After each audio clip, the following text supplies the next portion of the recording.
So, as you can see, we got a fair few cars on the grid. John Westbrook is currently top of the order in practice so far. Practice has only got about a couple of minutes left, 3 or 4 minutes left.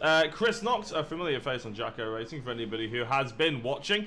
The PMR Porsche Cup and the BSR MX5 Pro Series and Winter Series that's been going on Tuesday nights. Chris has been around and about, but apart from that, we've got a whole host of newcomers, which is really exciting from my perspective, I'd say. Richard Abra in the third place car at the moment. You can see they're relatively close on times as well. It's just hundredths of a second between them. Albeit, I know Lime Rock Park is only a 47-second lap. That's still quite impressive from a bunch of guys that are admittedly pretty new to sim racing. John Westbrook, as I said, currently tops the timing tower. Chris Knox in second place. Richard Abra in third. Max Hunt in fourth. And Kevin McClone in fifth place. Just having a look. Mark Radcliffe, I know, is a driver in real life. He's driven in the Porsches, most notably. That's where I've seen him out and about. I think he's driven in the Super Cup as he gets a bit of air with his Ferrari GT3. And I have to say, the liveries are looking on point tonight again. Hublot on the side of the Ferrari there, and I do think I always like to give a bit of a shout out and point out to those who have really tried with livery as he runs really wide there out of the last corner and straight into the Armco. Luckily this is practice, and luckily this is not the real life Porsche that he is more used to driving, and he doesn't have to pay the bill for going into the wall. Matthew Dickens here in a car that I caught while I was sort of zooming through a couple of the cars before we went live, in the Hypex pink and black car. And like I said, drivers who make a proper effort with their liveries and everything really catch my attention.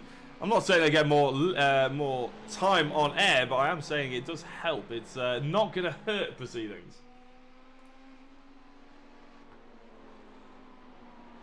So Christian Wafer again.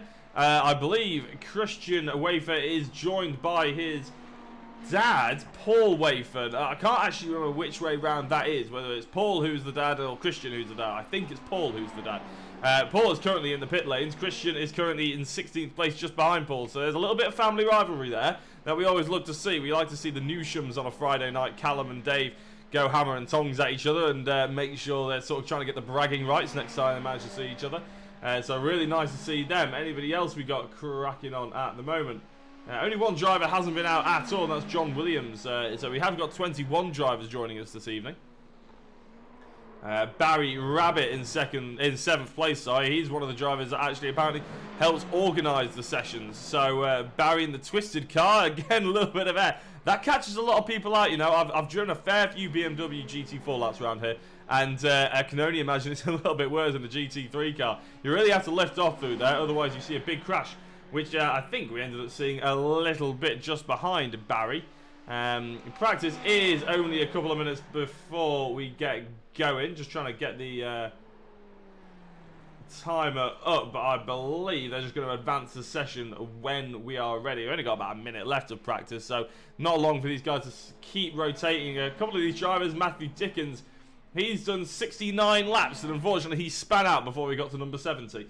So as he keeps going around in circles, we'll see if he actually gets to that magical number 70 laps. I don't think he's going to try, to be fair. He wants to keep it on the 69th lap in the Hype X car, as he just about manages to not get it back on track. I believe he's probably doing that on purpose, though, in all fairness.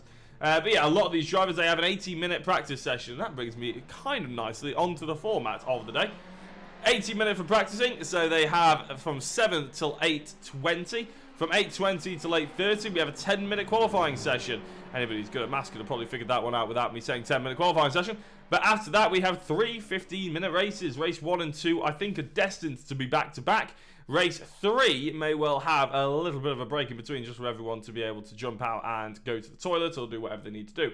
But as we're about to go into qualifying, we can sort of say that tonight will probably be wrapped up by about 9:45, which will be a nice sort of small package of fun action. 3 15-minute races all going at each other. Normally when we do 15-minute races here, like on the BSR MX5 Tuesday series that I helped to cover with Year One TV, there's a lot of downtime in between the 4 races, due to the fact that we have a reverse grid, so we have to make sure we're jumping out of the server into a new server between every single race. It's just the way iRacing does it. I wish that their server was a bit more customizable, but it isn't the way so far. So with any luck, well, iRacing have quite a few problems, to be honest, to be sorting out before they actually crack on with any server issues in terms of that fidelity. But with any luck, we'll be having some good racing here regardless. John Westbrook, oh, thank you very much. Fifi Wafer for the follow on the stream. Oh, and Paul Wafer as well. Thank you very much for the like on the Facebook. Remember, guys, if you are watching on Facebook, then by all means, if you fancy hitting the like or the share, then you can do, but there's no pressure. We are streaming live to YouTube as well and Twitch. Twitch just for, you know, the sake of it more than anything else. Facebook and YouTube is probably where you guys are watching this one. So a big thank you to you if you are. So John Westbrook then in the Spider-Man looking livery. Awesome. Absolutely fantastic. I'm not sure where you got the livery from, John, but it is looking brilliant. I'm a big fan of a Spider-Man, especially the sort of games at the moment as well. Obviously the movies as well. I'm not a big... I would like to get into comic books, but it's never something I've actually been able to find the time or the money for, to be honest. You can spend an awful lot of money in comic books, and to be honest, some of mine pretty much goes on computer stuff for sim racing and broadcasting. But the Spider-Man livery looking on point. Let's have a look at some of the other cars we're going to keep an eye out on. Chris Knox in the classic Ferrari livery there, the Scuderia basically livery, looking pretty fine as well. Clive Bailey in the Red Bull looking Ferrari. Bit of an odd one there. Maybe a nod to Carlos Sainz, potentially. He was a Red Bull driver, wasn't he? Barry Rabbit getting some air in the twisted car. Nick Phelps in the... it's bordering on Ferrari-esque, that, isn't it? Because Ferrari white was a big feature, wasn't it, back in the... especially in the 70s, I think, in the 80s. So the Ferrari red and white livery coming out there. I like the fact that most of these drivers are featuring in new and different... Oh, that's a Toro Rosso we've got going around here in Christian Rafer. I've just noticed that. We did obviously have a look at Christian just before. But, yeah, the Toro Rosso looking livery looking mighty fine in a Ferrari. Matthew Dickens in the Hypex car trying to get a bit of a slipstream behind them as well. So it's worth noting that obviously may come into effect here at Lime Rock. It's such a short lap.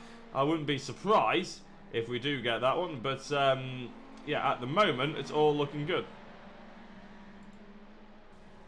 Oh, big crash on a twisted car. I tell you what, who was that? Mark Hoskins, I think, was... no, not Mark Hoskins, was not involved with that. Paul Wafer was involved in that. In the Hublot car. And that's probably liveried up with Hublot around and about it, isn't it? See if we can find a little bit of an onboard with that. This isn't it. Martin Thomas. Oh, there goes Martin Thomas straight into the wall. So a separate incident. That's actually on the main straight. Not entirely sure what has happened there. There's plenty of drivers going off track at the moment. Mark Hoskin. Let's have a look. Oh, a little bit of a spin up the hill. Now, that is going to be the most tricky part of the circuit. Trust you me. As I said, I've had plenty of incidents that are exactly like that. You have to get the corner done really early before you set the car up and hit the bump straight. Well, hit the crest properly straight. So keep an eye out of that as we go through the session. Nearly 5 minutes gone then, so let's have a look at some of the times that have been already set. John Westbrook on pole position, following on from the pace that he showed in qualifying. Chris Knox in second place. And I'll tell you what, I'll just take away the... and bring that up. There we go. So, John Westbrook, as I said, in first. Chris Knox in second place with Richard Abra in third. Barry Rabbit is in fourth place with Max Hunt in fifth, rounding out the top 5. Clive Bailey in sixth place with Mark Hoskin in seventh. Paul Wafer in eighth.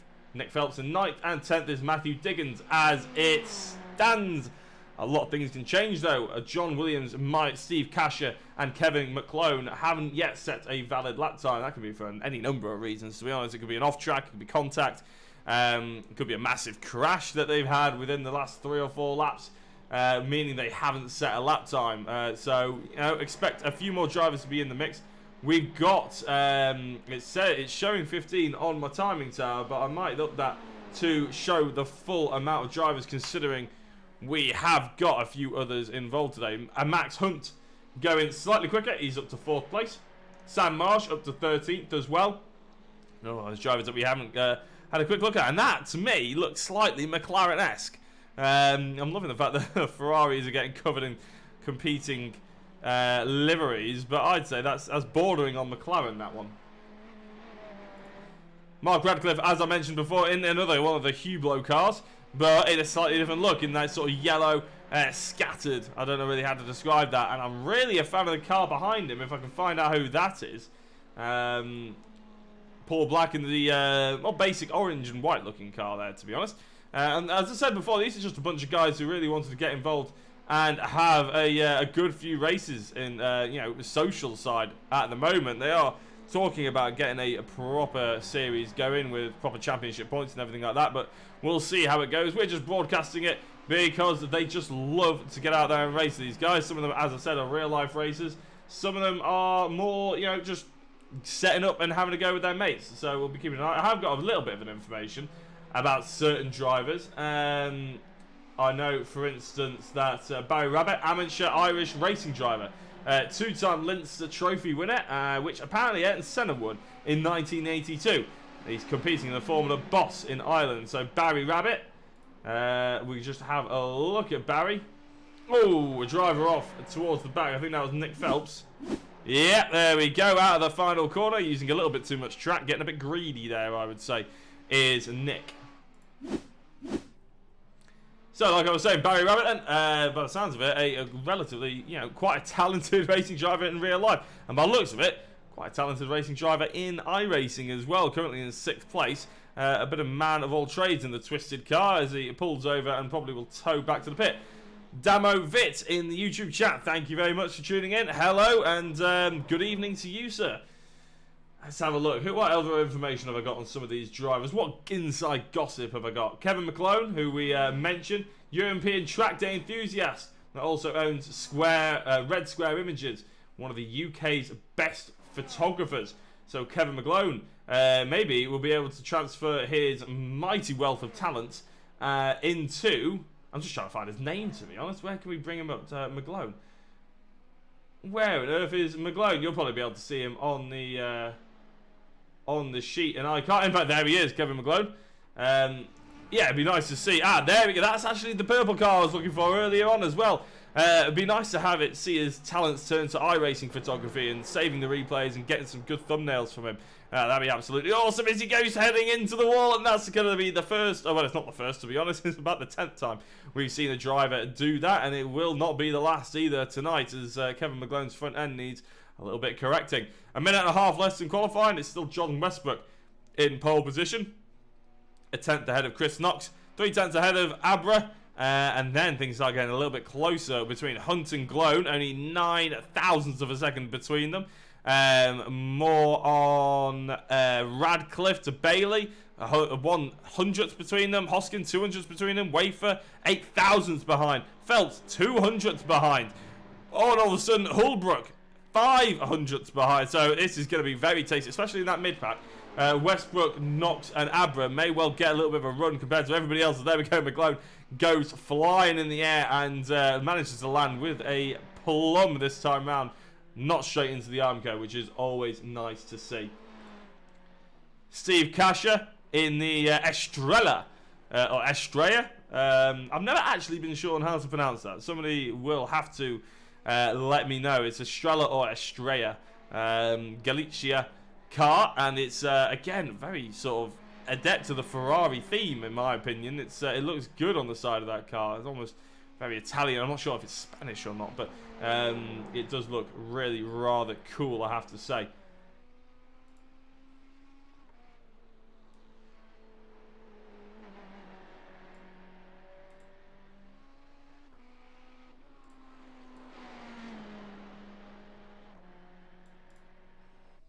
So, as qualifying ends, we'll be able to bring you the grid for the first race of the evening. In fact, that was very quick. John Westbrook on pole position with Chris Knox in second place. Richard Abra in third with Max Hunt in fourth. On the third row is Kevin McClone, followed by Barry Rabbit. Clive Bailey in seventh, Mark Radcliffe in eighth place. Hoskin in ninth with Wafer in 10th. 11th and 12th is Phelps and Holbrook. I might have to make this quick. Thomas, Dickens, Kasha, Marsh, Wafer, Veyer, Bukal, Black, and Williams round out the field. The 21 drivers we've got here today. As I said, brilliant to have this series on the channel, and Westbrook in the Spider-Man livery. I'm sure there will be some puns probably coming out at some point for that, but not quite yet. I won't go there just yet. Maybe in the coming weeks. I'll probably have to think about it, and by the time I actually get to it, it'll probably have changed it, to be honest, because you're probably getting sick of me. But Westbrook on pole position. He qualified about 10th or so ahead of Chris Knox, who, again, was a couple of tenths ahead of Richard Abra. So, the three at the front of the field, Chris Knox just waiting to grid up at the moment. The three at the front of the field just got that slight edge in qualifying. Just got a touch more speed than the rest of the field. And we may well see them sort of pull away slightly. But that 5th down to about 10th position was so close in qualifying. I can't wait to see how it pans out. Hopefully, we'll keep it all clean. But we've got 3 15-minute races. So, 15 minutes is not that long to keep everything clean. With any luck. Everybody fingers crossed, you know, toes crossed, spit over the shoulder, do whatever you want to do. Chris Knox now joins the field in the Scuderia Ferrari, and it's got the red lights sparking. The engine notes rise as we're getting going, and there's a jump start by John Westbrook. We'll see if he gets a penalty because we're away racing. Hoskin gets ahead of Radcliffe already. Wafer, Marsh and Dickens are following suit. Westbrook going into the first corner in the lead of the race, but will that penalty come back to haunt him? Chris Knox in second place with Abra and Hunt almost going side by side. Well, not quite yet. The Gulf Porsche livery on the Ferrari in 4th place as a driver has gone off on the outside there. There's Paul Wafer. Paul Wafer's had an incident. Let's have a look at it going through the first couple of corners. And on the outside there, the Hublot car. In fact, I think that's his son. And he just ends up going wide. So after trying to avoid a little bit of drama, he actually ends up creating it for himself. So going through the right-hander now, going down the hill and almost finishing off what is the first lap already. We're going to have an awful lot of laps here tonight. I think it's probably going to be about 17 to 20. Come on, Spider-Man, says Mark City. Tom Wignall says, come on, Marshy. So a couple of drivers have their own fan clubs already in the chat. John Westbrook in first, then he's covering off that position from Chris Knox, who has himself got Abra for company, and Hunt as well, who's sort of been dragged along. He didn't quite have the pace in qualifying, but in the race, he's been dragged right to the front of the field, and the more these guys fight, the more opportunity there is for everybody else to rejoin the action in somewhat, and there's plenty of people falling off the track. Let's have a look. Sam Marsh has had an off. We're going to have to go back a bit further than that to see what's happened to him.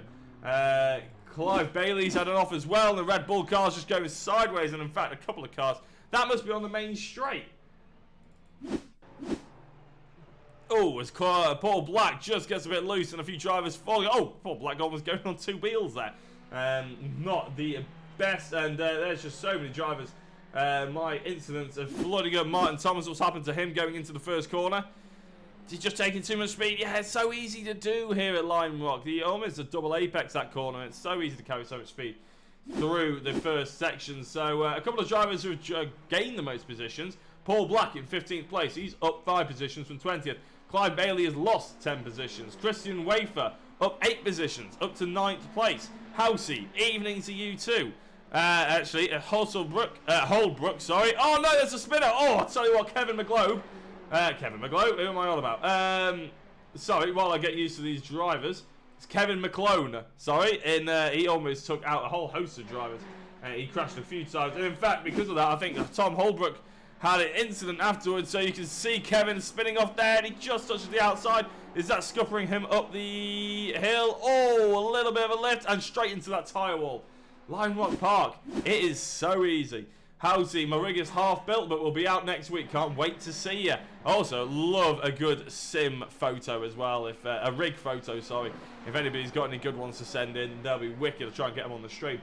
Albert Veyer in 8th place has also now gained 10 positions, so he's on track to be joint most amount of positions gained, basically, with Christian Rafer, who is just ahead of him by a couple of seconds, albeit. Max Hunt hunting down Albert Veyer. Don't worry, I won't be saying that constantly. In the fight for sort of getting up through the top 10 somewhat. There's quite a few gaps been opened out, it's safe to say, with a few of these drivers not quite waiting for the car to get up to temperature before they hit the throttle so hard. And we'll have a look at Hunt going through on Veya into the first corner. How much speed is he managing to carry? In fact, Veya goes very wide. It looked like Hunt was carrying so much speed, but he's actually managed to stop it and get it around. So he's gained another position. That means that Christian Wafer is back to being the driver with the most amount of positions gained. John Westbrook, Chris Knox and Richard Abra, though, haven't moved a muscle or a position either. I'm sure they've probably moved lots of muscles in trying to hook this up. But Richard Abra's about to head into the pits backwards. I mean, that is the park of the century, am I right? That is absolutely awesome. That's a first I've never seen. I've covered quite a bit of Lime Rock Park. I've never seen it off that big. Oh, was that Mark Huskin? No, it wasn't. I'm not sure who that is. I think it's a Twisted car, wasn't it? And while I try and get used to everyone's cars, I can't unfortunately remember who the Twisted car is. Oh, there's a bit of banging here by Clive Bailey and Paul Black. Paul Black gets through. Can they get up the hill safely though? A little bit of air. They're having to lift though. They're learning, these drivers. Oh, so Chris Knox though. He wasn't hanging about, was he? Straight over the hill. A little bit of air. No worries. I'll just carry on. Trying to catch John Westbrook. And the problem is, with these two drivers, when you're travelling this close to each other, if you don't do full send, full commitment all the time, then you will end up probably getting picked off. John Westbrook giving a flash of the lights to the drivers ahead, trying to say, get out of my way, I've got a driver on my backside. Please move. And by the looks of it, they're not that keen on moving. But Lime Rock Park is such a narrow circuit, where on earth are they going to go at the end of the day? They're trying to head to the outside, as John is really trying to get his way through. I don't think Chris is going to be overly cheeky. He's a nice guy, is Chris. Oh my days, the drivers are really defending in this contact for a reason. That's unfortunately why drivers need to get out of the way. But as I said before, Lime Rock Park, where are they going to go? It's such a narrow circuit for these GT3 cars. And Westbrook just plows through one of them. There we go, Paul Black actually decides to take evasive action on his own accord rather than be sent around. He decides to do it going down the hill. And it's back towards some clean air for these drivers as Knox is now using the slipstream. He goes wide and try and take Westbrook around the outside around the first corner of Lime Rock. That is always going to be a tricky and difficult position to gain. And by the looks of it, yeah, there we go. Chris Knox blends back into second place. We have some drivers getting really rather close to each other, but we can't take our eyes off this one. Wait for an Abra. Abra's falling down the order. That's because he's in the pit lane. So Abra, who was running in fourth, is now down to ninth place, unfortunately, as the two Ferraris are the lead of this race. I mean, it's not hard to be a Ferrari who's leading this race. They're all Ferraris. Get a little bit of air and go back down the hill. It's worth noting that Veya and Phelps are fighting hard. A couple of other drivers are unlapping themselves compared to Abra. Just have a look. Christian Wafer and Albert Veya are still the drivers with the most amount of position gained, 11 each. Charlotte Evans says, go on Marsh, from Jack and Charlotte. Again, Marshy having a few supporters, and to be honest, I wish I... Oh, there we go. 19th place, Samuel Marsh. And I was about to say I haven't seen him too much, but that's because, unfortunately, he had a bit of an incident in the first lap. And that's why he's currently rotating all the way down here in 19th place. Abbott's still in the pits, though.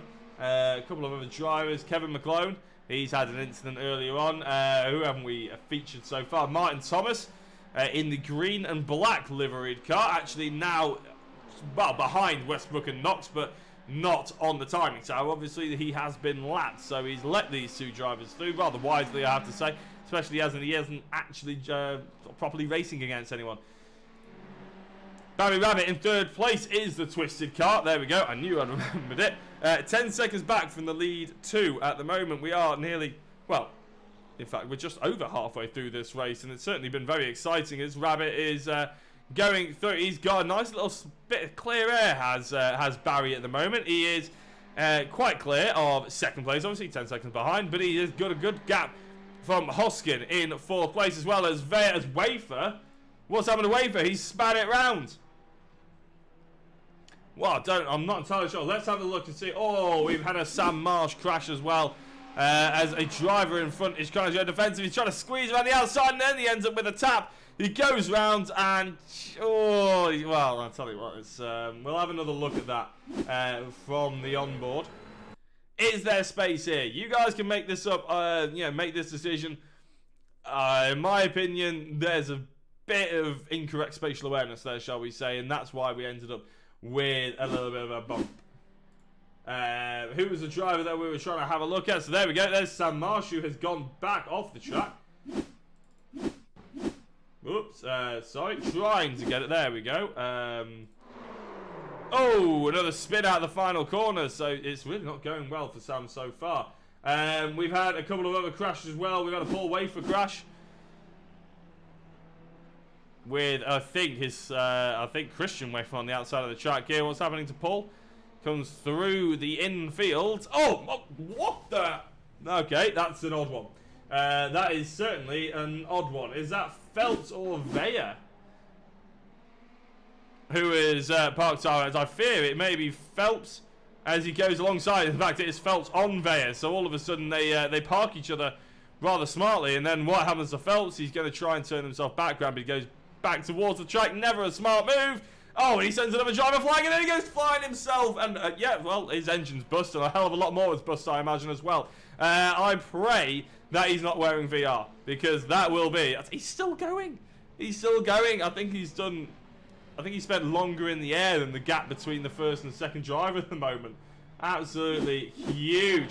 Speaking of the first and second driver, though, Chris Knox has got his nose into the lead. Westbrook's going to try and defend at the inside, and yet again, that Lime Rock Park first corner, impossible to go around the outside. How's he saying Jesus? Bang on there, how's he? That was absolutely incredible. Westbrook then still retains this first place, and this is quite easily, as you can see on the timing tab on the left-hand side of your screen, the closest battle we've got on circuit at the moment. Just under 0.2 of a second between Westbrook and Knox. And I tell you what, it's been good, it's been clean between the two drivers. Westbrook's move on the Red Bull liveried Ferrari, maybe not quite as smooth, but yeah, too many drivers going flying in that instant. Yeah, I can't wait to sort of slow it down and maybe dissect that one. I'm actually keeping it on the incident tower just so I can keep an eye on it and watch it back. As Knox is going up the inside, it's a big lunge. Is he going to go too wide? He keeps the car on the circuit, only just on the white line though. He's trying everything to get past John Westbrook. It's not happening so far though, and these drivers, I'll tell you what, is Westbrook going to get held up here though? Because he's got a bit of traffic ahead of him, the Estrella car. Oh no, Chris Knox has been turned around by the Estrella, and then he's been sideswiped, gone straight into T-Bone. That's really, really gutting. And was there contact? Was it netcode? It's something we're going to have a look at. Let's have a look here. We'll try and go on board. Listen. Oh, I couldn't hear anything. I'm curious as to whether that was. Thank you very much, Casey Eames, for the like on the stream. See if we can get another camera angle here and see if it could have been a netcode incident. A netcode incident, for anybody who doesn't know, is when iRacing basically just... Oh, it's impossible to tell from that angle, isn't it, really? A netcode incident is basically when a driver makes collision with another driver, but they haven't actually made collision. It's sort of there's some empty space between the two cars, and iRacing reads that as a collision. So one of the two drivers, or both of them, end up spinning out. So that is what a netcode is, if anybody is wondering. It's just a freak, it's a glitch, it's a problem with the servers. But Barry Rabbit and Chris Knox, as Chris Knox go wide, actually this is a battle for second position. The twisted car has now caught back up. I tell you what, Clive Bailey and Paul Wafer are going at it as well. Let's have a quick look at those two. The Red Bull car of Clive Bailey. So that was actually one of the cars that we saw earlier having a bit of a hit and a miss.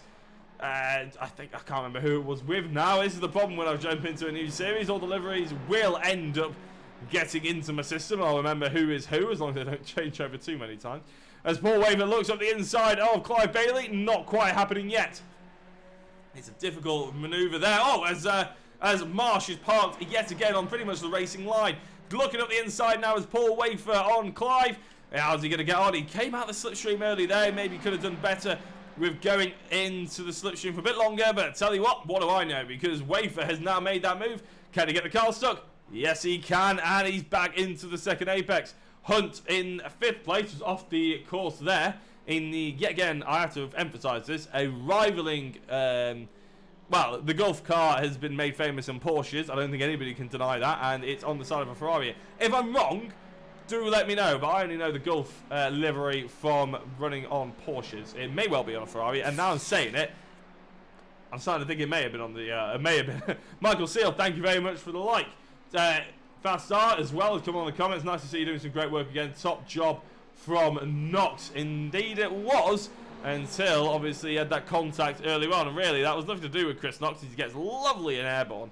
Almost like a boat hitting a wave, that, isn't it? And going just airborne for a split second. It must be a right thrill to do that in real life, obviously, unless you header into a wall. We're on the final lap of the race. Oh, Chris Knox has gone into the pits. And yet again, just like before, I'm not entirely sure what happened there. Chris Knox, well, we'll have a look at that. I'll try and find that one. But we're on the white flag now as John Westbrook is about to go ahead and finish this race in the lead. 10 seconds the gap between himself and Barry Rabbit in second place. So Westbrook has led what was probably the only clean race of the evening. In fact, yes, he is the only driver with 0 X's. In fact, actually, I'm wrong. I'll take it back. Mark Hoskin is as well in third place. But as John Westbrook, he's lapped nearly every single driver so far, and he's going to take the checkered flag for the first race of the evening in the GT, Pure GT series. The social races, of course, here at Lime Rock Park.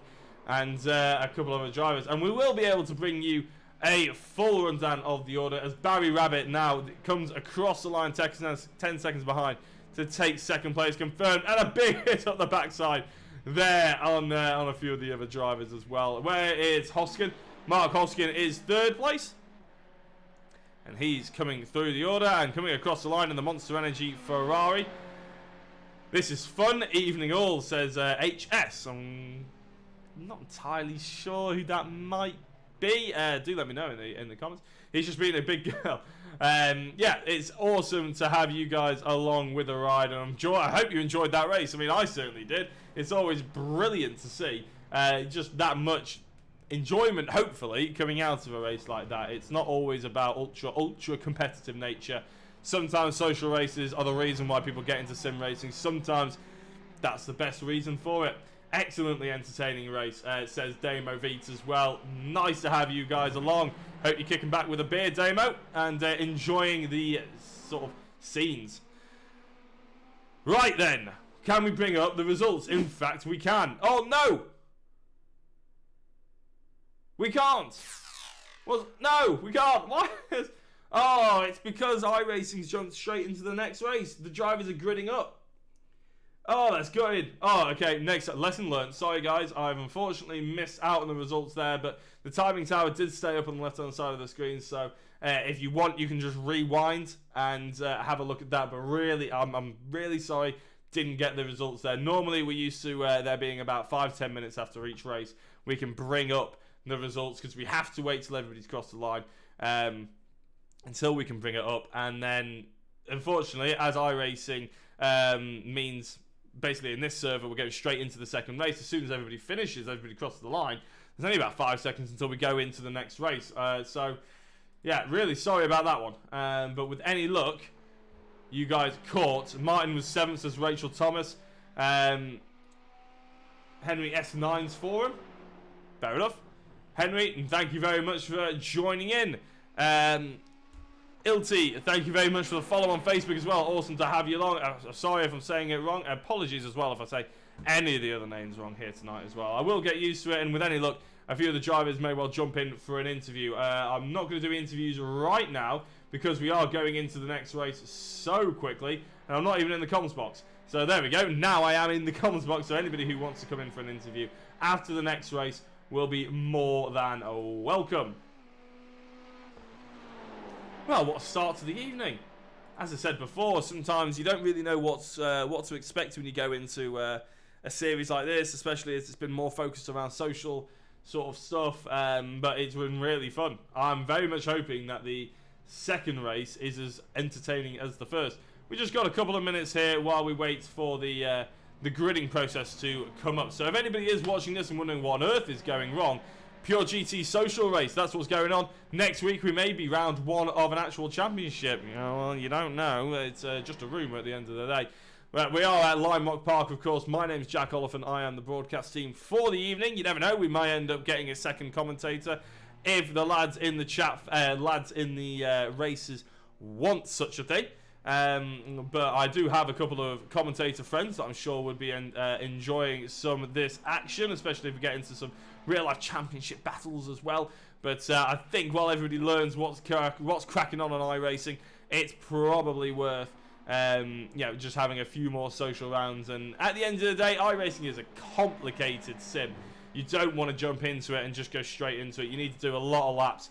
You need to make sure, even the UI, even to get into a session on iRacing, takes ages. K-Team's always going to be hiccups, but going good so far. Welcome Evan, welcome Henry, Housey from both as well. You're doing a great time. Yeah, thank you very much, guys, for tuning in as well on the first stream of this series. 26 viewers. I'm pretty damn pleased with, to be honest. If you want to give it a follow, or if you want to give it a share, or whatever you want to do, then by all means share it around. But if you don't, if you're just happy chilling, watching it, maybe have a beer or a drink, then just do exactly that. Because at the end of the day, it's Wednesday night, isn't it? It's a hard week to get through at the moment. You might as well kick back and enjoy yourself. Thank you very much, Damo, Mr. Veet. I don't know how to say the names especially, but thank you very much for the kind words. Really appreciate it big time. What's been cracking on then? John Westbrook has been out, just having a bit of a practice and also a bit of a rallycross moment by the looks of it. He's currently lapping in the 47.6s, so just as quickly as he was in the qualifying and first race. We got a 15-minute warm-up here, actually, by the looks of it. So, a fair old whack. And actually, we've got Barry Rabbit in the comms box. Barry, are you there? Barry! I can see Barry is talking. I will try and see what is cracking with my settings. Hold on.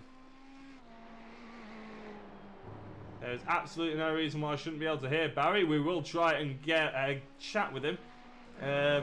Just going to try and move you and then move you back in, Barry. Oh, well, he won't be able to hear me now.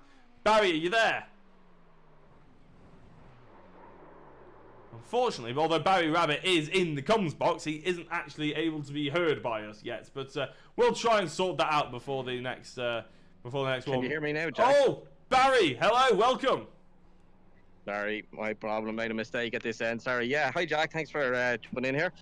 It's all right. No, it's a great first race, wasn't it? It was you ended up in second place, but there was action going on left, right, and centre. Yeah, not quite sure how that happened, Jack, because I literally just walked in the door from work and pretty much jumped onto the sim with a couple of minutes pre-race practice, and I just kind of stayed out of trouble most of the way, and inherited second more than earned it, I think.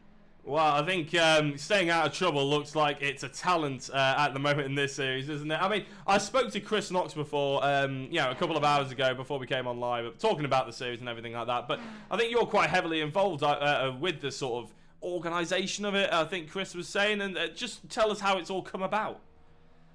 Yeah, well, just lockdown, I suppose, and there's a group of us there online that got together. There was a few sims amongst us already. I've done a bit a couple of years ago. I haven't kind of done much for the last year. And we just kind of got together, and then a few more guys jumped in, bought a few setups, and from nowhere we've managed to turn out a great grid. I think I didn't see exactly how many it is. It's probably in the 20s, you know more than me.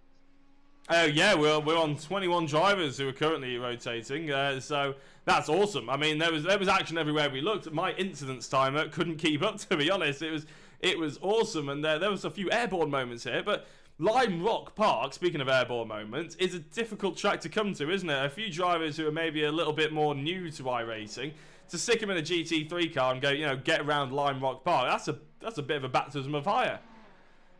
Yeah, I was straight in. Make it interesting for everybody. But yeah, we had a bit of a poll amongst us. So we had Alton, Lime Rock, and Watkins Glen, and it was an equal allocation. So we just changed around the order. So yeah, it's a great circuit. It looks easy on the outside. It's only 40 odd seconds.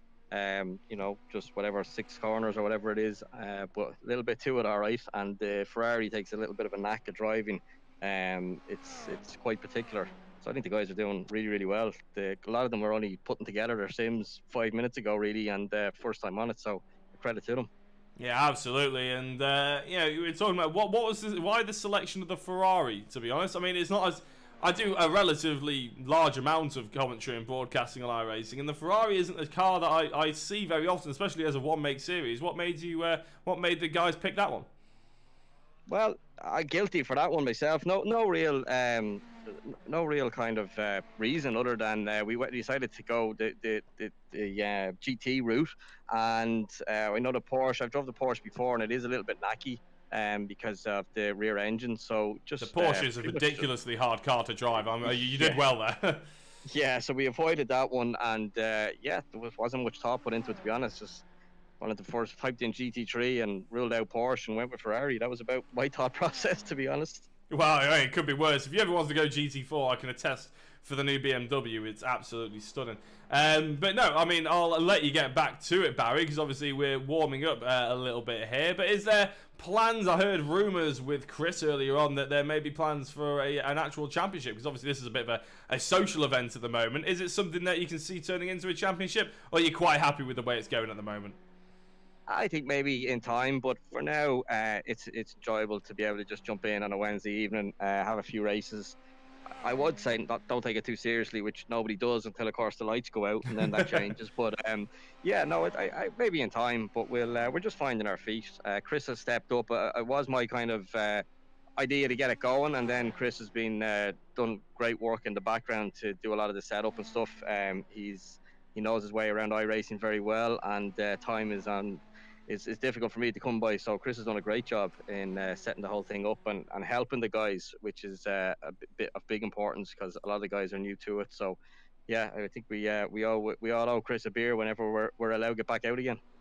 Yeah, definitely. I think obviously we'll go slightly away from the sort of running of it all and everything like that, and ask a little bit more about your sort of personal experience in racing, because I believe Chris let me know that you won the Leinster Trophy, I believe it was called. Two-time Leinster Trophy winner as well. So talk to me about your sort of personal journey through racing.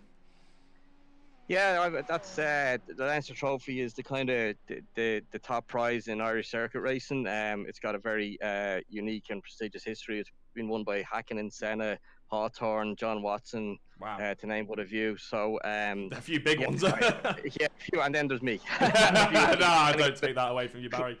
Club racing lately, but yeah, that was I won that last year in a Formula Renault in the Formula Boss Ireland Championship, which is basically any single seater or any open top sports car. So that's what I'm doing at the moment. Originally I did a bit of saloons, one make Fiat type championships and Irish touring cars for a few years, and yeah, just very much club championship stuff, and enjoy it immensely. But the Sims is something to do when we're not able to. I'm nowhere near as comfortable in a sim as I am in the real thing, which is a bit ironic, but it's good fun. I'm actually really glad you said that, because I do race in real life as well, in Genettas and stuff like that, but in a sim, I cannot do it. I cannot hack a simulator. That's why I've ended up just shouting at my monitor, because I was basically driving around shouting at my monitor anyway because of how bad I was doing. I thought I might as well shout at other people instead. But it is really difficult. There are knacks to a simulator that just don't come from real life racing. That feel of driving through your arse, basically, in a real life car, it's just non-existent. Yeah, I think we're on the same wavelength there, Jack. I've if you asked me a lap of a real life circuit, I'd struggle to tell you where I braked and all sorts. It's just a lot more of a natural, organic experience and approach. But on sim racing, I'm a bit more drive by numbers, which I don't really like. But it seems to be the only way I can get around. But yeah, it's two different things. There's massive crossover, of course. But yeah, no, I would be much happier in the real thing at 150 mile an hour than sitting in my spare room here. Yeah, no, I think a lot of people would probably rather be going 150 miles an hour in the real thing as well, wouldn't they? It's obviously we are the lucky few that get to do it even in or out of lockdown, to be honest. Well, Barry, I'll let you get into the server because we've only got about 3 minutes left before we go into what I believe is the second race. I think we've had a little bit of a glitch between the races, but I'll let you get back to it, have a little bit of a warm up, and crack on. Congrats on the second place. Oh, actually, something I always like to do as well. Is there anybody like to give a shout out to before I let you go? Oh God, now you have me on the spot. No, yeah, damn right. Just the guys, Pure GT watching in, and yeah, hopefully they can a few more can join us. Yeah, no, that's no sponsors to drop names of or anything like that. So no, just again, thanks to yourself for coming on board and doing the stream. Look forward to watching it back afterwards. And yeah, we'll get back out now, see where we are on race 2 and how out of trouble we can stay for that one. Absolutely. And well, I'll tell you what, just before you do go, very, very quickly, how can people get involved if they do want to get involved with the Pure GT group? Yeah, well, it's we don't really have. To be honest, it's a group of guys that are just know each other a long time. So it isn't really, we're not trying to have massive grids. So we're just kind of happy enough.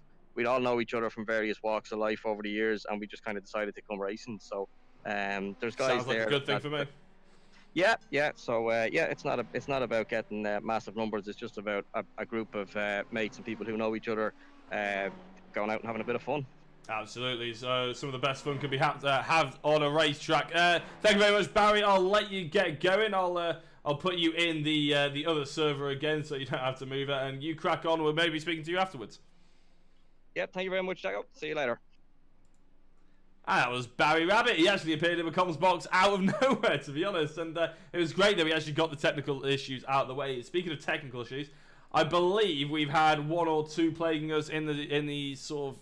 We were supposed to be going straight into the second race. In fact, we actually should be about 2 minutes away from the end of the second race right now in terms of the timetable. But we've iRacing has for some reason skipped race 2, and so we're having a short break, and then we're going to host another server for race 3. So with any luck, as we hit the 15-minute mark, we will be going into the second race of the evening. And then we will have to jump out into another server and go into the third. So, yeah, there's hiccups all the time with these sort of things. It's a new series / social event. So, but then, look, it'll be a good fun. And I hope you guys enjoyed the little chat with Barry as well. I know Housey and Rachel Thomas have been shouting in the chat, saying hello to him. And Housey saying, well done. Housey as well, looking forward to seeing you out on track. You've built yourself up a little fan club, I'd say, in the chat, and bigged yourself up, so you're gonna have to come with the goods now next week. Fastar, thank you very much. And Damo, it is Damo. I was saying it right in the first place, so I'm very happy with that. 10 seconds to go before we head into what I believe is the second race of the evening. If I'm wrong, we will be probably going to be going for a short break, and then we will I'll be back with more information, basically. But as the checkered flag drops in the warm-up, with any luck, we'll be going into the gridding order. Hope that everybody has enjoyed it. It will be on this channel next week as well, and the week after that, and going forward for as long as these guys continue to. It says a feature in the top there. I think we are gridding up. So let's have a look at the grid order. Clive Bailey on pole position from Mark Radcliffe in second place. Holbrook in third with Thomas in fourth. Knox fifth. Avea in sixth. Hunt seventh. Hoskin eighth. Rabbit and Westbrook ninth and 10th with Wafer and McGlone in 12th. As the rest of them are down here. 13th down is Kasha, Wafer, Dickens, Abra, Marsh, Black, Phelps and Buckle. And John Williams in last place, and I believe that is the order. So, with any luck, we'll have another strong race here, as we are just waiting for the drivers to all spawn on the grid, just waiting for Terry, John, and Paul.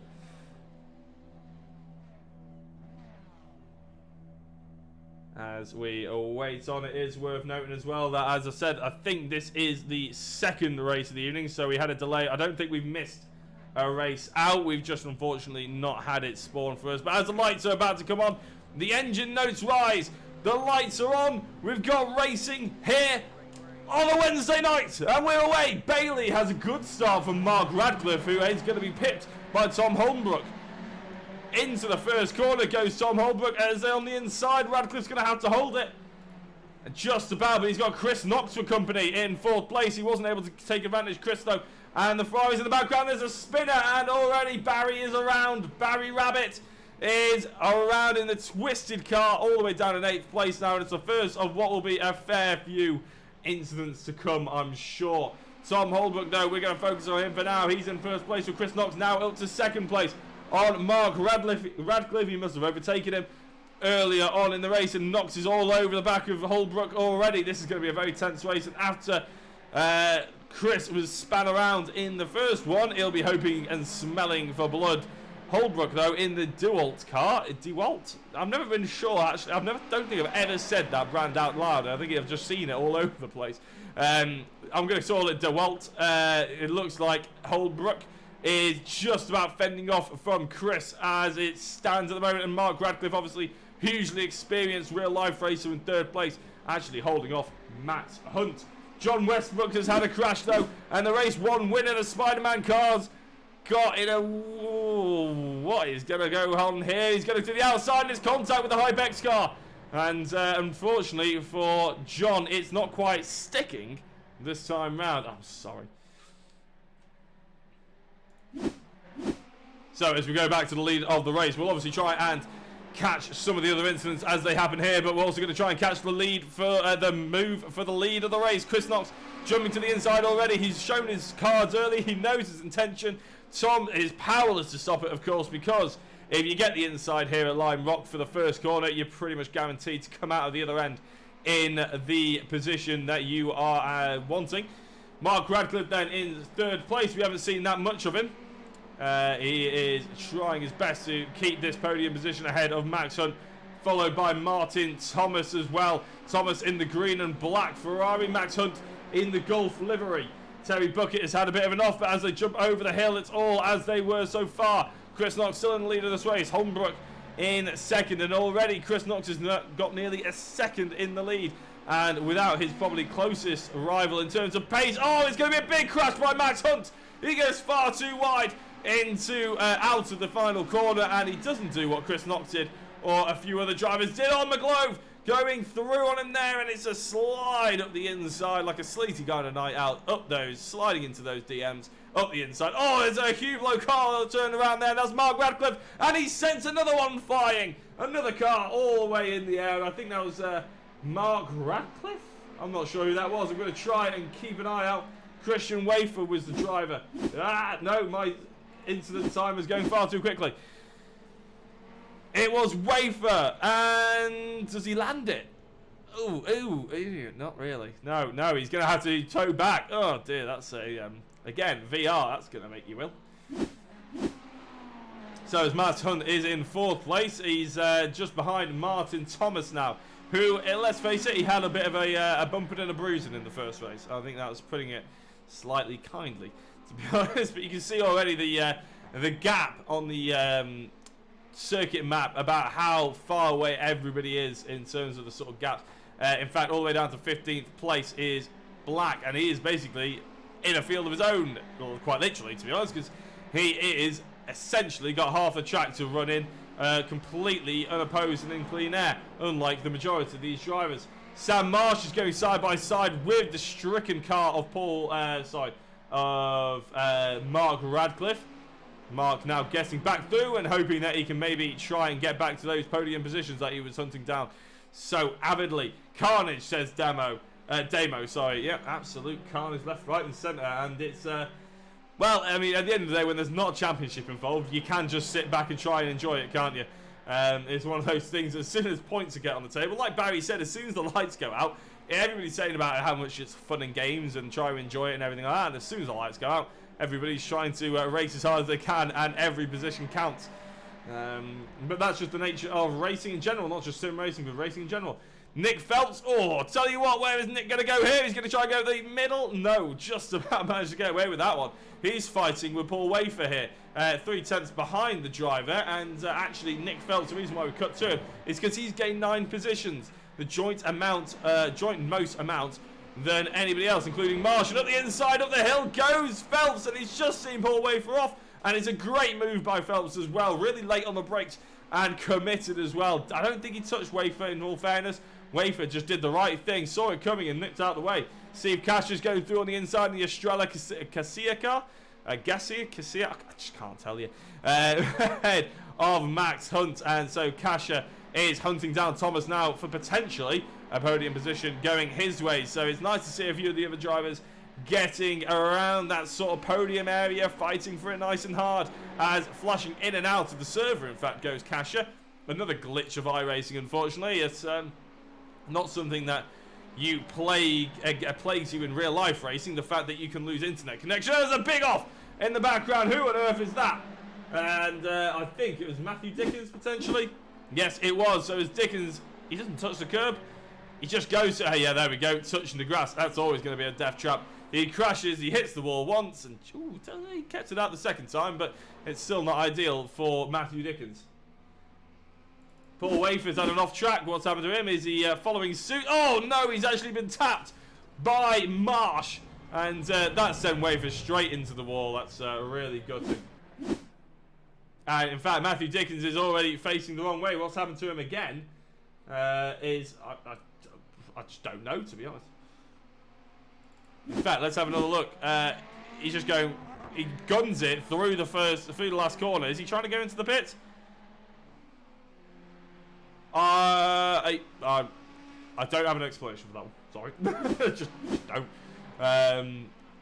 Oh, sliding up the inside, Holmbrook there on a back marker. I believe that was... I'm trying to get used to these liveries. The number 15 car of... Terry Buckle. Oh, off the circuit there. I think that was Wafer. That was, yeah, Christian Wafer, who you saw on the side of the circuit there. So, Holmbrook in second place at the moment. He's got a couple of cars, 13th and 14th between himself and Martin Thomas. Now, this is really where sort of the fight is, because Martin Thomas, Hunt, and Kasha, although it looks like there's loads of cars around here that are fighting for position, it's actually only the three behind him. So the two in front of Thomas here aren't actually fighting for that position. They are fighting for their own position, 13th and 14th. So they are technically back marker. Poor Biscuits says Housey as well. I think that is Christian Wafer. Oh, driver has gone straight off. That was Matthew Dickens. No, it wasn't. It was Marsh. Matthew Dickens has had yet another crash, unfortunately, in the stricken car. Let's have a look and try and find where McGlove is here.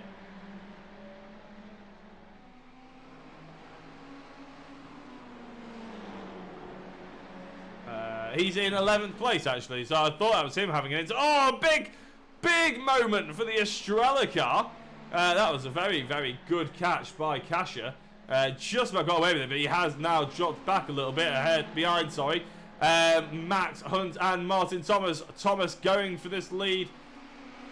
Hunt going for this position now on the inside. They've got a back marker in front of him. There's going to be a tap, is there? No, Thomas gets checked up, though. That's by Dickens. No, sorry, that's by Black, Paul Black. As he goes straight off on the outside. And yet again, this Lime Rock Park, they say they brought it to a vote, and the track with the most amount of votes gets the week's racing, basically. I fear that Lime Rock Park may not be back on the calendar anytime soon, because it's just so tight, and with back markers, such a small circuit, it's very easy to catch back markers if they're falling off the circuit. And then, if you're catching those back markers, they haven't got anywhere to go. There's only one line through Lime Rock, unless you are overtaking people, really. So, yeah, you don't end up ridiculously close to each other. So, John Westbrook, then, how's he getting on? Because he did win the first race, but since then, obviously, he's had a crash or two. He's now in ninth place, and it's a little way ahead of Nick Phelps, who has just overtaken Mark Radcliffe going into the first corner, you can see. And actually, these two fighting may well be the message sent to John Westbrook to get the hammer down, because he can probably smell a couple of positions here. Need some blue flags, Housey. That's absolutely for sure. Oh, that's a very good-looking Batman car. We haven't seen that one yet. Who is the Batman car? It's Derry Buchel. I thought he was the only driver that we potentially haven't seen, and that is a very smart-looking Batmobile, it has to be said. We're just putting on the stream just for the livery. Sorry, I'm just having a look, and Christian Wafer. Oh my days!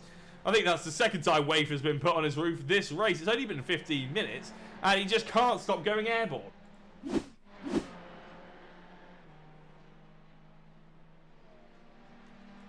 So having a look at Steve Kasha, he's caught up to Martin Thomas, though. I'm afraid it might not be Martin's time to have a podium position, but he can try and hold on to this top four, potentially top five, but he's got Barry Rabbit catching him as well. So this fight for the top five positions are actually really hotting up. I think Kasha's clearly got good pace about him.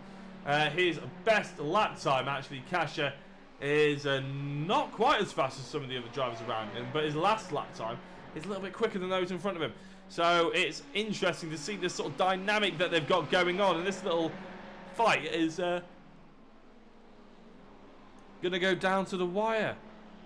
Just having a look, and actually that's Kasha just blinking in and out of existence, so that won't help the drivers around him, especially Barry Rabbit, who'll be trying to look for a move to go up his inside or his outside. He doesn't know where the driver in front of him is, will cause a big problem.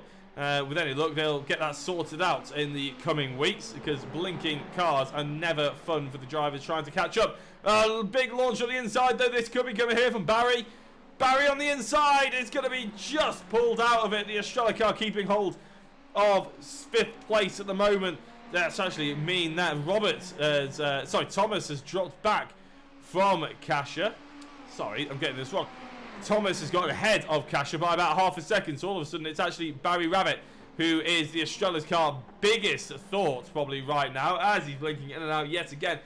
As soon as drivers start looking in their rearview mirrors, you could probably guess that they're going to start making mistakes, and it's the last thing you want to do if you are a racing driver.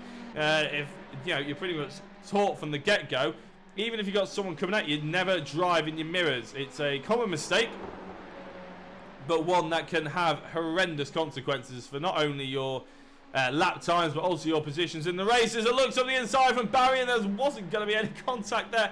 I thought there might be, as we're heading into the final 2.5 minutes of this race, and that's probably only a small handful of laps for Chris Knox to keep going on. He's gained 12 seconds in the lead of this race so far, has Chris, and we're keeping it on board with Barry Rabbit because he's throwing absolutely everything at Kasha in 5th position. As I said, once upon a time, Martin Thomas was under a massive amount of stress and threat from Kasha, but it's just because the twisted car has managed to catch up.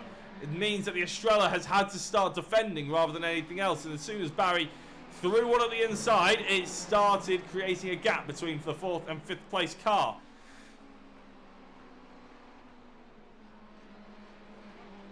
Nick Phelps has had a incident. What's happened to him here? It's actually next to John Westbrook. Westbrook is now ahead of Phelps, so what's going to happen here is Westbrook gives him a proper nudge up the rear, and that sends Phelps into his spin. Luckily, he's only lost the 1 position, but that's not ideal for him at all, obviously. They'll probably be having a few words said in the Discord, put it that way.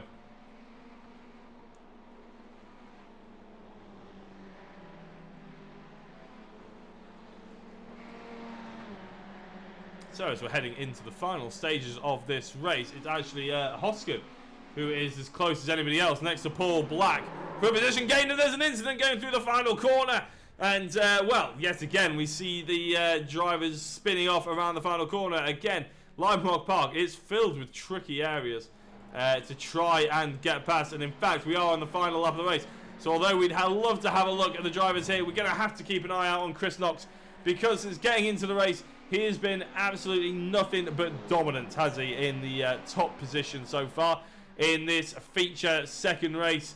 As the white flag drops, he finds himself nearly 15 seconds ahead of the other drivers. He comes down the hill, across, through the final corner, doesn't run too wide, doesn't need to, because Chris Knox is taking the 2nd victory of the evening here at Lime Rock Park for Pure GT.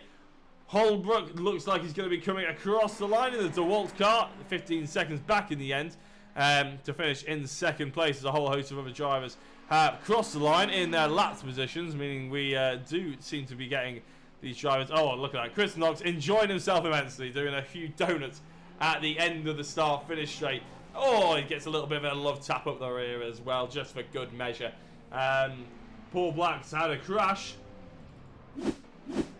What's happened to him here? This isn't after the checkered flag. This is during the race. And is that a tap? Is he just turned around? Oh, I tell you what, he does tap the other driver though. That is for sure. And unfortunately, he just didn't hold on to the brake, which is probably what you're advised to do. But I can finally bring up the results. Hopefully, it won't kick me off. John Westbrook confirmed to not win. That's the warm-up results. There we go. For the second race of the evening, Chris Knox wins the first. Wins Hollenbrook in second place with Max Hunt in third. Barry Rabbit comes home in fourth ahead of Martin Thomas, who, not sure what happened there. 2 seconds, maybe that was a penalty. Steve Kasher in sixth place with Westbrook in seventh in the end ahead of Clive Bailey. Nick Phelps in ninth. Kevin McClone in 10th. Mark Radcliffe 11th place. Sam Marsh in 12th. Paul Wafer in 13th. Paul Black in 14th. Obviously, a whole host of these drivers already a couple of laps down. Mark Hoskin, 3 laps down in 15th place. Matthew Dickens, 16th and 4 laps down. Christian Wafer, 4 laps down as well in 17th. And Terry Buckle, 6 laps down in 18th position. 19th was Richard Abro, who qualified in 3rd place and was running well in the first race.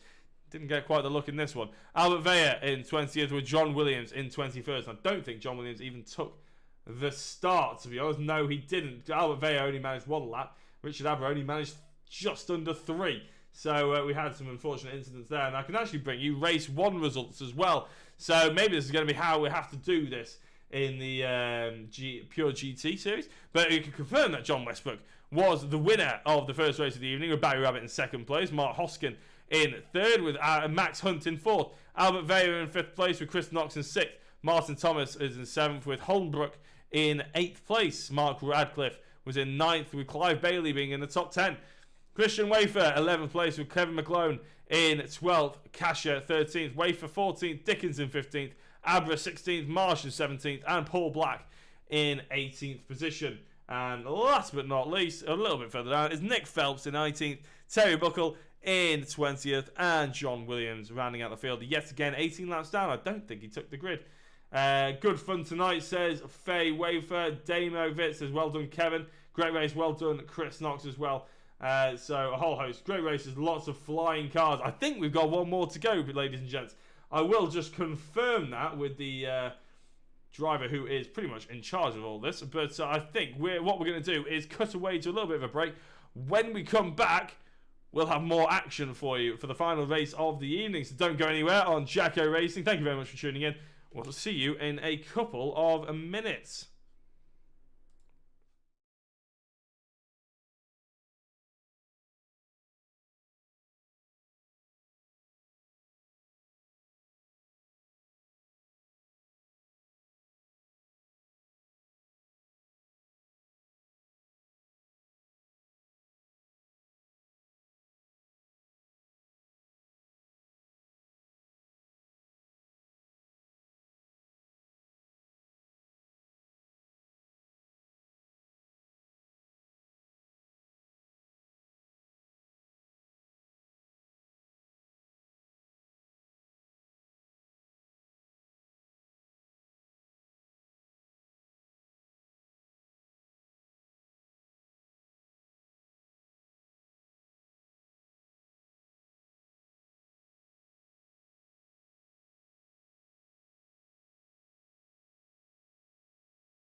and welcome back to Pure GT's first broadcast here on Jacko Racing. Sorry about the little bit of a delay. We're actually doing a second qualifying, and with me in the commentary box, whilst he's qualifying, and I've just realised I need to unmute myself. Sorry, there we go. You're probably hearing an echo of me there. And whilst he's qualifying, we actually have Chris Knox in the commentary booth with us. So, Chris, it's been an eventful evening, hasn't it? A win in the second race, you must be very pleased with. Yeah, sort of makes up for the first race. Trying to hunt down John, who was driving pretty well, and yeah, got tangled up with a bit of a back marker, which gave me a bit of damage. So yeah, it was nice to get the win in race 2 and make amends for that. Yeah, well, a 15-second gap across the checkered flag. It looked like a pretty pedestrian race for you at the end. Did you come across many stricken cars on the tracks? Was there any traffic you had to be aware of or anything like that? What were the challenges in that second race? Yeah, so it was a bit of a bun fight at the end, really. There was cars everywhere, so it was just sort of taking risk when necessary and keeping the car clean. Yeah, well, you certainly did that. That's to be sure. And I mean, we're on a 5-minute qualifying session. We've had a few technical hiccups, haven't we? But what is it like driving whilst doing an interview? Because I know it's something I wouldn't be able to do. I guess I'm pretty good at multitasking. Well, I'll tell you what, Chris, because you're only in second place at the moment, you need to catch up and get to Westbrook. We'll let you jump out and concentrate a little bit more. Thank you very much for coming in. Is there anybody you'd like to give a quick shout out to before we let you go?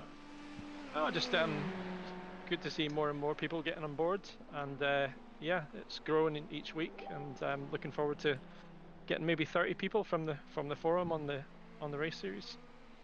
Yeah, that'll be awesome, and you'll have to let me know what track it is as well. Obviously, there'll be a vote in the coming days, so do let me know how that cracks on. But good luck, Chris, for the third and final race of the evening. I'll jump you back in to finish your final lap. No problem, thanks. Cheers.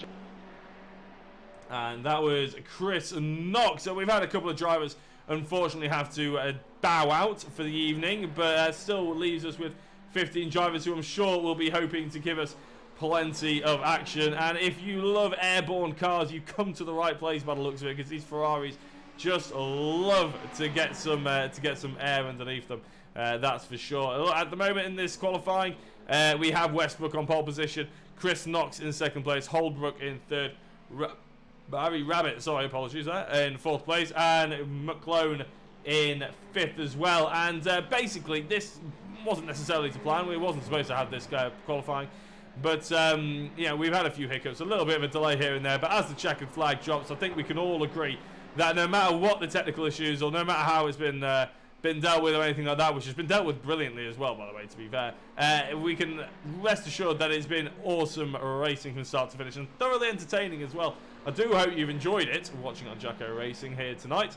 And, yeah, we'll see if Chris can improve on that lap time to maybe get a bit closer to John. He's half a second off, and there we go, another airborne Ferrari, using them as a ramp. Takes me back to the Halo 1 days of using a Warthog to jump over a Scorpion, which is basically a 4x4 jumping over a tank, and using it so airborne. Chris Knox going flying there, and this is just a way of getting these guys gridded up, because as I said, it's not a championship necessarily. This is it's just a social event, so hopefully they're all enjoying themselves immensely, because that's at the end of the day the most important thing. We'll be able to bring you the grid as soon as it's available to us. I think Matthew Dickens and Paul Wafer are potentially the last couple of drivers still out there on circuit. In fact, no, I believe it is just the driver we're having a look at. And there we go. We'll bring up the grid as soon as it's available to us. For the third and final race, John Westbrook on pole position with Chris Knox in second place. They're going to reignite that rivalry, I'm sure. Tom Holbrook and Barry Rabbit, in the row 2 with McGlone and Thomas in 5th and 6th. Hunt, Hoskin, Phelps, Wafer are rounding out the top 10 with Radcliffe and Dickens 11th and 12th. 13th is Marsh, Kasher in 14th, Bailey in 15th, with 16th being Black. I'm calling it Clive Bailey all the time. It's not spelt like that there, clearly, but I'm going to go ahead and say that was a misspelling. So as we look to that pole sitter, it's yet again John Westbrook. I think he just about finished. I think he finished 7th in the end in the second race. He obviously won the first. What can he do in the third? We're about to get underway and find out. Just Chris Knox, Steve Casher, and Paul Black were waiting to grid up, because on iRacing we have to wait till everybody grids up, or we hit the 2-minute mark, whichever comes first. As the red lights start to come on, everybody has gridded up now, so we're going to have the engine notes rise yet again. The Spider-Man car on the pole position, and away they go, and the Spider-Man car has got stuck. Westbrook down to second place. Chris Knox has got into an early lead. Tom Holbrook, obviously second in that second race, is currently in second place. Barry Rabbit in third, where John Westbrook is in fourth place, just about. So as there's a couple of drivers, Martin Thomas is one of them, off in the background. In 13th place, unfortunately there, as there's even more drama in the midfield, and Chris Knox has managed to drive away with it, but oh my day, this is going to take a bit of dissecting, isn't it? Let's face it. Kevin McGlone now in fourth place. Where is a few of our drivers? Our pole sitter, John Westbrook, is in sixth. He's had an off, not a massive one perhaps. As we look, there's a puff of smoke. Has a driver gone off on the infield there? Not quite yet. Let's have a look to see how Nick Phelps gets on. Well, that's how he gets on. Goes straight into the back of Kevin McGlone, and Westbrook goes straight up the inside of him. So Westbrook back towards the sharp end of the proceedings, but not quite. You know, probably not quite where he was hoping for after the initial pole position that he had. Let's have a look. Tom Holbrook then, he got involved in a crash. This is, I think, what happened at the front of the field, and just coming around the left-hander, obviously we jump back to have a look. Oh, he loses it with the cold tyres, and he's parked himself right on the apex, and this is why he had so many cars being involved. And as I said before, Lime Rock Park, such a narrow circuit. As soon as you end up parking yourself in the middle of the track, it's going to go from bad to worse, and this shot car Cash is just getting past. That's why we had an incident. John Westbrook already up to third place, so we've had another little incident with Max Hunt, and he was in third at the time, and up over the ridge of the hill, going back down. Yeah, it just over rotates the rear of the car. Now the Porsche is that's the reason why they didn't go with the Porsche, because that happens far too often. But the Ferrari's a little bit better balanced, but still obviously can catch you out. A GT3 car is, at the end of the day, difficult to drive, so you know, not surprising. But it's Westbrook back up to the podium positions, and with his pace that he was showing, wouldn't be surprised if he tries to catch up with Barry Rabbit here. He's only got 2 seconds to do it. Sorry, 2 seconds to bridge. 2 minutes into this race. Obviously, I think we're doing a 20-minute race by the looks of it, so a little bit longer than we were planning initially, but I'm sure it'll still end with some good dramatic racing, even though we are going for a little bit longer, and we may end up seeing a few other crashes. Max Hunt hunting down Matthew Dickens. I said that was the last time I was going to say that pun, but to be honest, I didn't even mean it that time. So Dickens in the black and pink car, I think it is, isn't it? I think we can safe to say. Just ahead, Nick Phelps has fallen down the order. Where is Nick Phelps? There he is. He's so far off the track we couldn't actually see him in the camera angles. So as Nick Phelps gets back on track, he's all the way down in 8th position now. He was once towards a podium spot, but it wasn't to be. Oh, Westbrook's had a crash. So Westbrook, where is he now? He's not in third place, so this must be a big one, and it's going up the hill, which normally means it is a big one, and there we go. He just lands so hard that he ends up going straight into the Armco, and that's the end of his Ferrari. Unfortunately, he dives back to the pits, and that means he's all the way down in 14th place, and he'll have lengthy repairs, and they could probably do with some fast repairs here at the Pure GT drivers. But either way, we've had another crash from Mark Radcliffe, the Hublot car. Where's this coming out of? Is this going to be an incident with the driver behind, or is it an over rotation? An over rotation, which seems to be happening a little bit more and more, to be honest. Oh, this is going to be very nice and close, though, isn't it? Hunt versus Dickens. Hunter's managed to catch him up, and he's going to be trying to slide up the inside. Where's he going to do it, though? The first corner is probably the obvious choice. Coming out of the final. Nowhere near close enough, though, is it? It looked like he was really close, but maybe it was a mistake by Dickens more than anything that allowed him. As Dickens goes defensive, actually, I tell you what, he didn't need to do that. There was enough room to take his normal racing line. Hunt was never going to be able to dive up the inside there, but that has allowed Hunt to really close the gap up yet again. There we go. Dickens goes for that racing line more now, maybe learning from his previous mistake. Fast Star, how's the racing going? Just been doing the testing of Bathurst for the next 12 hours. And we are now a few less 488s on iRacing. And we are now a few less 488. I'm not entirely sure what that means. Does it mean... Oh, as I was reading that, Fast Star, Hunt's gotten through on Dickens. I'm going to blame you for missing that one. How did it happen then? Is he just going to slot up the inside? Yes, he does. In fact, a dab of the brakes by Dickens makes that relatively easy in the end for Max Hunt. I'm guessing, Fast Star, that means you were driving the 488 around Bathurst a little bit to try it out. Chris Knox is in the wall. Chris Knox has been spun round, whether it's by himself or with someone else, and that Ferrari is absolutely smashed to bits. What has happened to him there? The leader of this race, the winner of the second race. Oh, yes. I didn't think it would have been him. He collides with 10th position. No, it's not 10th position. It is the number 10 car of Paul. No, it's not. Who was that he collided with? I did recognise it. But either way, Chris Knox ends up, in fact, he's all the way down in 12th position now. Tom Holbrook in the DeWalt car now is, he's not leading. What's happening here? Is it another over rotation? Yeah, just getting on the brakes a little bit there and rotating. The racing's been good though, Fast Star. We've had a little bit of a delay in proceedings, but Barry Rabbit is now leading the way 10 seconds ahead of Max Hunt. And then followed by Matthew Dickens in third place, Hoskin in fourth, with Nick Phelps now in fifth. So the driver who's gained the most amount of positions actually is Matthew Dickens, gaining 9, and we're just 6.5 minutes through this 20-minute race. Going to be interesting. There's a little bit longer for this race. See if days Matthew Dickens doesn't want this third place. He doesn't want the trophy at the end of this. He wants to see if he can get the fastest lap, because that's how much he's pushing this car to the ragged edge through the final corner there. Steve Casher has had a crash. Let's see, this is going to go up the hill, isn't it? And a little bit of a tap of the inside curb there. Yeah, he just went through the first apex too narrow, and that meant he was still putting on lock as he was coming out of it. And a little tip to anybody who's out there on iRacing, you probably are best off holding the brakes as soon as you end up with a crash, because if you start moving, other cars will end up driving straight into you. So worth noting for anybody out there who is watching. Hoskin and Dickens are the closest battle we've currently got out on circuit, and in fact you can see the two drivers in your shot now, less than a second between them. Apologies if you can hear me, just give a little bit of a yawn. There's no indication on what is going on in front of us. It's just the new puppy is absolutely knackering us out, unfortunately.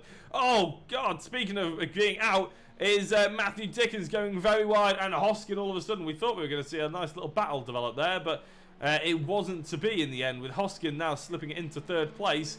And all of a sudden, Phelps and Matthew Dickens are the two drivers that are nice and close. And more than that, actually, that's John Westbrook, but he is now a back marker, something we didn't expect to say after we saw him qualifying pole position, and they're sort of getting in at each other. I don't know how they're still coming out of that 1P, so almost one car going through the corner there, but Phelps has gotten through, and now he's hunting down Dickens. Very good little battle we've got on our hands here. As you can see in the track map, all the drivers are semi-spaced out, unfortunately, so this is pretty much the only place we can have a look for some racing action, as Phelps goes to the outside, goes to the inside already, showing his cards very early. That's okay, because Lime Rock, you desperately need the inside, so it's better to just about get your nose up the inside than it is to try and dive late, because if the driver ahead of you defends, then it's a very hard move to go around the outside, and Phelps did exactly that. He went straight to the inside of Dickens and secured that fourth position. Will Dickens have an opportunity to make that move back? Westbrook's trying to unlap himself as Phelps blinks in and out of existence. Barry Rabbit still leads this race with 11 seconds to the good, nearly 12 seconds to the good. Hoskin in third place, Phelps fourth, fifth is Dickens. Paul Wafer is in sixth place with Samuel Marsh in seventh. Kevin McGlone in eighth place, and ninth being Clive Bailey. Tom Holbrook is in 10th, with John Westbrook just overtaking Tom Holbrook, who was in the pits to do the overtaking. Mark Radcliffe in 12th, Chris Knox in 13th, and I think still in the pits. Steve Casher in 14th, is again still in the pits. Martin Thomas in 15th, and Paul Black not actually taking the start of this race, although he jumped into the server. Get back in it, Spider-Man. Come on, says Mark Sidey. Sidey? Apologies if I'm getting that wrong. Well, John is certainly getting in it, and since this is a social race, I suppose back markers don't have any massive obligations to get out of the way. Obviously, it's good racing etiquette, but at the end of the day, if they want to race against one another, they might as well do it whether they're 15th and a lap down against 5th place, or, although I'm sure the 5th place man of Dickens will not appreciate a lunge at the inside and then ending his race early, that's for sure. That's the problem really here that they've got going on, as Dickens is going to be overtaken and lunged at the inside by Westbrook, and it's a late move. I tell you what, Dickens tried to carry as much momentum on the outside, and they're still going side by side. Little bit of touch in there, but I think Dickens got the idea. Westbrook was coming through whether he liked it or not, and now Phelps has got to deal with the pole sitter, who ended up obviously having a huge off earlier on, and that's why he was in the pits, and that is why he's all the way down in 10th position. He's clearly still got good pace though. This is where he went off earlier on the Spider-Man car, going through this right-hander, I believe. In fact, no, it may have been up the hill. I'm not entirely sure. No, it was around right there. It was that one. It was that one. Sorry, I've seen so many replays. I got that one a little bit mixed up, as he's trying to now get Phelps out of the way so he can really crack on and get into that clean air, maybe catch up Hoskin. And if he can manage to unlap himself in the next 9 minutes, I will be absolutely amazed. But Phelps has gone wide, and Dickens trying to go to the inside. Oh, Tokyo drift that thing. Nick Phelps, stunning car control by him, especially after being hit up the backside by Dickens. We'll see if we can get a replay of that, actually. We're going to go rocket down to half speed and see if we can go on board with Nick Phelps as he was going into the corner. Now, you can see Westbrook on the inside there. He's gotten the move done already. Phelps obviously has to go very wide. Now, you're about to see a snap into the opposite lock position from the steering wheel of Nick Phelps, as there's the contact. He's going to go, there we go, nicely done, just hits the apex there, full opposite lock, keeps the car going in the right direction, unwinds the steering wheel, and gets back going. That's worth keeping on film, that Nick Phelps. Oh, well, okay, maybe, ignore this bit, Nick. Focus on the bit that just came, edit the video, just clip that one bit. Somebody needs to clip that, by the way, that was wicked. Actually, that's Matthew Dickens, who's now just got back through on Nick Phelps. John Westbrook has disappeared up the road somewhere. Here he is, he's already going down towards the final corner. So, those drivers obviously having a little bit at each other, and now Westbrook trying to unlap himself is proving a difficult task, to be honest. It's going to be Hunt in second place. Barry Rabbit, who we haven't mentioned that much since getting into the lead of the race, still leading by nearly 13 seconds. I'll take this opportunity while everything's quietened down as well to give a big thank you to you guys who have tuned in for the first broadcast here on Jacko Racing. I do hope you want to stick around, maybe subscribe, give it a like, do whatever you want to do. We have more action pretty much every day, to be honest. Especially if you're watching on Facebook, I do share all the streams that I end up covering. So tomorrow, we have a day off, actually, as it happens. But Friday, we have the finale of the Porsche PMR Cup. Now, Chris Knox is involved in that. He will be lapping the Nordschleife in the Porsche 911 GT3 car for, I think, it's an hour feature race. Then we are on Saturday off. Sunday, we have the ASR... It's really bad that I've forgotten the name of it. Skip Barber Winter Series. Followed by Monday, we've got the NASCAR SRW Winter Series, or Season 2, technically. And then the BSR Winter Series on the MX5 channel, on the Year One TV as well. So, basically, we're live at least 5 out of the 7 days of the week, which is always really fun, and you know, it gives me something to do during lockdown. Obviously, this is my main job as well, but I do absolutely love it. It's awesome. You know, if people can say they're a commentator and they basically just get to watch racing all day, how is that not just a dream job at the end of the day? So it's absolutely fantastic, and the support that you guys give is absolutely brilliant as well. Really makes it worthwhile. To be honest, I really wanted to connect with an audience. That's why I started streaming in the first place. And people like you, especially the YouTube chat, has been absolutely lit tonight. So many people getting involved with it, so brilliant. Thank you so much for that. Matthew Dickens has had another unfortunate incident. Nick Phelps hasn't got... Oh, no, he hasn't, actually. It's just the fact that everybody's been quite clean since this incident. I actually mistook it, and we're having another look at that one, just to basically have a look at Nick Phelps' car control. And actually, we'll have a look at how Nick Phelps went off track after that. You can see Dickens all the way in the background, and the one lap later, he just carries too much speed, and maybe there's a touch of damage on the rear end of that Ferrari, causing him to understeer like that. But that's actually how Dickens went back through.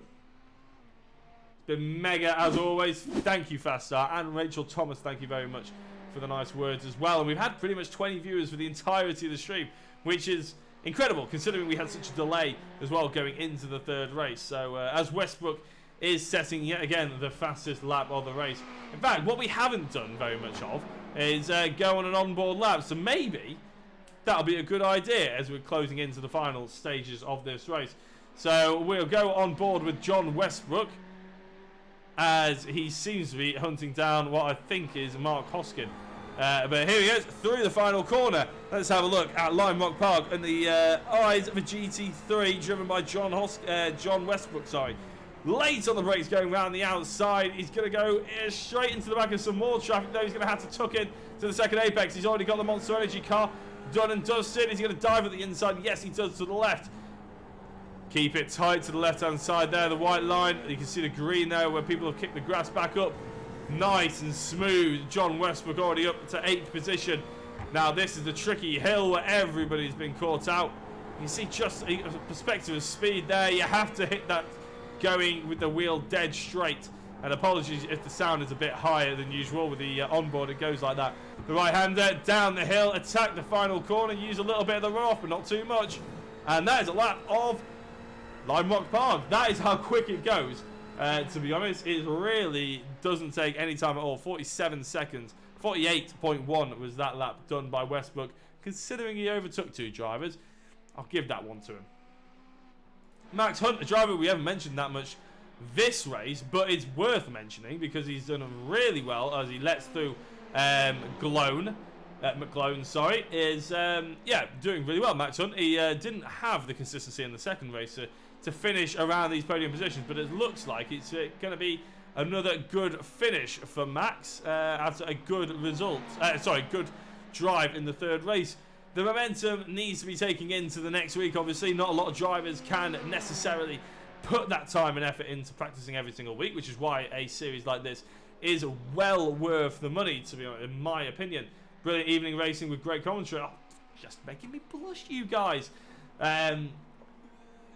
I've lost my train of thought now, Damo.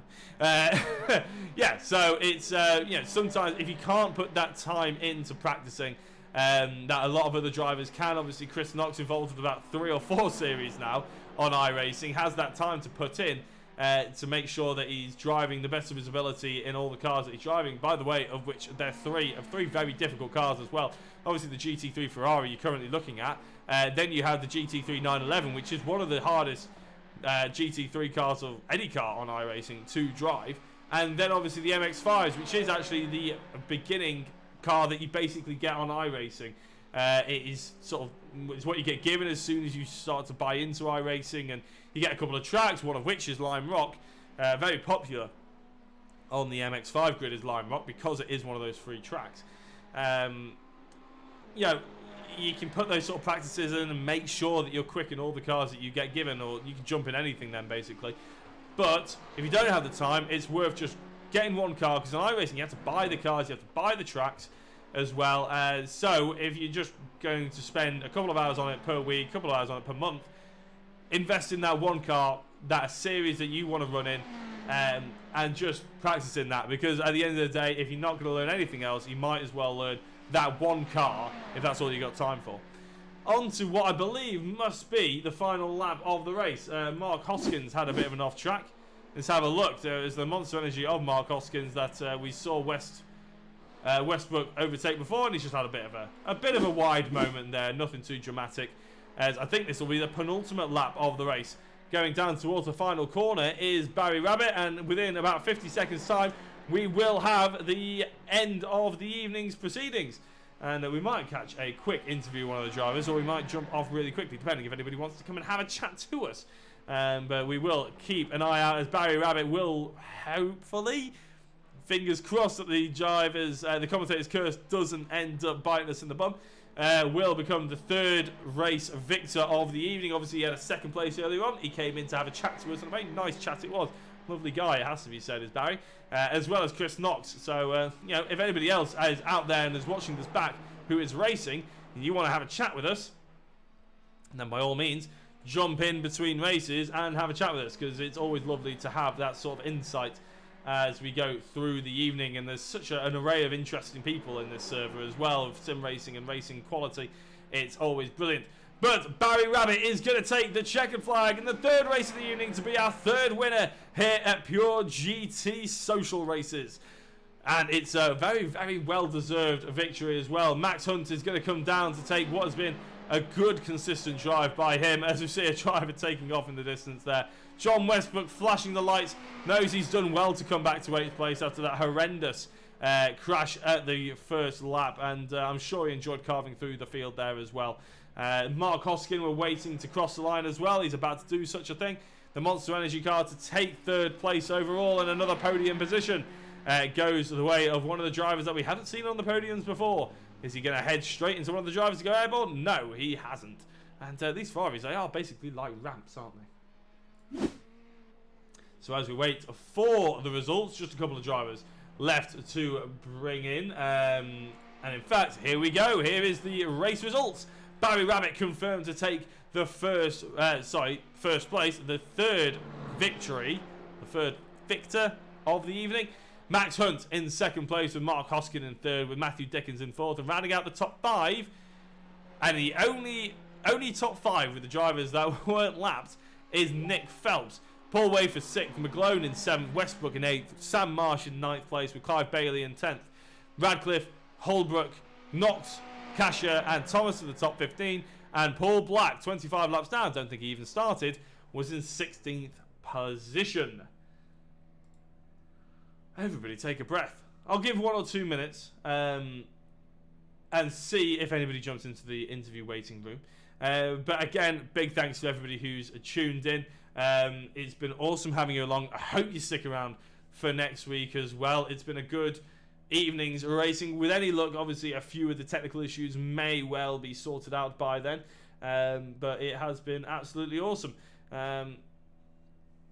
Let me know what your favourite race was. Let me know what your favourite incident was. Was it maybe just the fact that the cars were flying in the air constantly? Which I don't. To be honest, I think I saw more flying cars tonight than I have done in the entirety of my broadcasting career, albeit it was a relatively quick. It's been a relatively short career, put it that way. Hopefully it will continue on. But yeah, with any luck, we'll see more drama and action. Maybe the driving standards as well will increase slightly as we go on, but obviously that requires practice. And at the end of the day, it's just for fun, isn't it? I don't think anybody is jumping in the interview waiting room, as a few drivers are logging off the Discord. So what I'm going to do is I'm going to say goodbye for now. Thank you very much for tuning in. We'll be back next week. We're also back on Friday for more PMR Porsche Cup action. The season finale at the Nürburgring, the Green Hell. It'll certainly be that for a few drivers. I know the Fast Star boys in the commentaries are looking forward to that one as well. My name's been Jack Oliphant, and thank you very much for tuning in. We'll be back next week for more Pure GT Social Racing.